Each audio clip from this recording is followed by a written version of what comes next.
Alright, well, how can the Philippines represent pagdating sa global finals in the Neymar Jr.'s 5? And we'll also discuss a bit about the World Cup format in a bit. But let's talk now to football analyst and the coach of that champion team, Perspolise from the Neymar's 5, Coach Mikee Carrion. Welcome back, Mikey. Hi, TJ. What's up, man? Oh, congratulations. Thank you. For your squad winning, and they're going to get that trip to Brazil to compete as well. Pag-usapan natin yun. I mean, it's so fun to watch, but how different is it to play a 5-a-side game na walang goalie na pwede gumamit ng kamay? Well, it's right. Like you said, it's very fun to play. It's a very fast-paced game. And like you mentioned, walang goalie. Yep. It's a small field, small goal. There's no goalie. But the thing there, TJ, it's when a team scores a goal, like if your team scores a goal, the opposing team has to take out one player. Oh. So it becomes 5 versus... a player? Yes. Oh, wow. So it becomes 5 versus 4. And then if you score again, that team will have to take out another player, so it becomes 5 versus 3. 5 versus 3. And then if the other team gets to score, magiging 4 versus 3. So that's how it is. 10 minutes. Wow. If you get to score 5 goals within the 10 minutes, the other team ends up with no player. But then if you end the 10 minutes with a draw, nagiging ano siya, 1 versus 1. Oh my goodness. Yeah, Who invented this format? Well, I guess it's like the name says, no, it's a Neymar Jr.'s 5-a-side. So I guess Neymar had something to do with that back in Brazil. So yeah. You as a player, as a coach, how fun is it to play that kind of format na maliit na mabilis pero may elimination of players pa? Like I said, it's very fun because it's very fast-paced. And on time, it's only 10 minutes. Okay. So you really have to go all out for 10 minutes, you know, and it's really important to get a goal because, you know, it's a big difference, you know, TJ, once the other team goes one man down, it becomes 5 versus 4. So it definitely opens up the field for the 5-player team, and it becomes much more difficult for the team with just 4 players left. We'll talk about your team. You had one of your players, si Hamed, tama ba? Yes. He was your team captain, and you had other foreign players as well. Paano when you binoto, and what was it like? What was the teamwork like in the team play? Because you played Tondo, which is also a tough team. They've been there before in the finals, and they're a cohesive unit, obviously. Pero kamusta yung challenge sa inyo? They were definitely a tough team, TJ. We were watching their games, and we were really talking about it. Like you mentioned, Hamed was a team captain. Hamed formed the team, you know, and then the rules are you can only have 2 players above 25 years old. And you have to have 2 Filipino players on the lineup of 7 as well.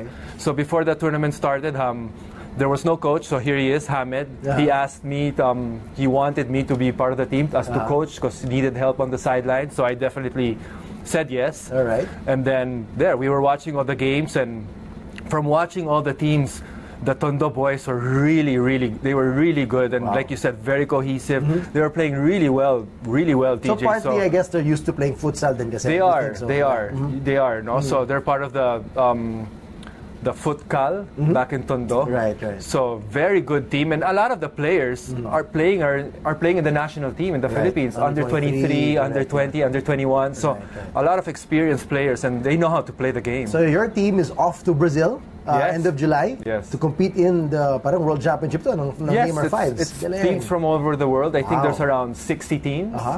So we're going to be playing there. I guess it's going to be in a group stage, and then the champion in Brazil will have the chance to play against Neymar. Neymar's going to form a team himself of 5 to 7 players, and then eventually you get to play against him if you win the championship. Should be fun. Okay, well, speaking of world competition, malapit ng World Cup, at syempre, pinag-usapan ni Mikey yung eventual change of format.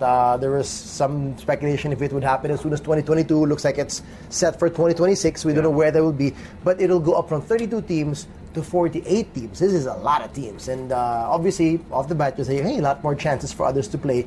Give us a bit of a breakdown. I mean, how many more teams and countries per region? Kasi per region yan, di ba, na may qualify. Yes. So like you said, no, from 32 it's going to go all the way up to 48. So that's going to be 16 teams more, TJ. So the distribution, basically, if you look at each zone, Asia, Europe, America, it's going to be around 3 teams at least per zone. No? They're going to be allocated 3 slots for Europe, for America, for Africa as well. I think Africa's getting 4. And then Oceania gets 1. Oceania, we were talking about that. They get 1 slot. They didn't have any. The only slot they had was usually it was a playoff. So they're getting 1 slot as well. So yes, we're gonna have 3 more teams for Asia, which affects us definitely. So sometimes we have 4, sometimes we have 5, depending on the playoff. So that means we could go as high as 8 now. So, ang tanong ngayon, how good are the chances now of developing football countries like the Philippines to make it to the top 8 in Asia? What do you think does that mean for us? Well, like I said, no, they're going to increase the slots for Asia, but at the end of the day, it's 3 slots. So, you know, there's much more chances for us, for the Philippines. So, I mean, it's looking good for us, you know. I mean, you know, there's something to prepare for, you know, to really fight for. But at the end of the day, also, you're going to have other teams as well, you know, who want that that slot. You got the Thailands, you got some other strong teams around the area as well. So it's going to be, it's going to give us a chance, you know, 3 teams more, but it's going to be really tough to get into that slots of those 3 teams. For sure. Now, from what you know and from what you observe in the football community, what was the reasoning of FIFA to do this? I mean, they've thought about this for a while, but why did they finally pull the trigger and say, okay, let's bump it up to 48 teams? Well, I think it's, at the end of the day, it's, if you look at it, no, TJ, it's more teams for FIFA, give more chances to other teams who maybe haven't made it yet. Yeah. You know, you never know. It might be a new team in the World Cup, or maybe it's a team who's been there before. And then it's also, I mean, it's good for the fans, you know, who are going to have the experience to go to the World Cup as well. And then, on the other hand, you can also look at it, no, TJ, it's more teams, more games, more sponsors, which means commercially, it's good for them. More money. It's more money for FIFA as well. Games, yes, more correct. Pero, itong tanong dyan, are there cons for this? It's a pro, there's a con. Is there such a thing of having a World Cup that has too many teams?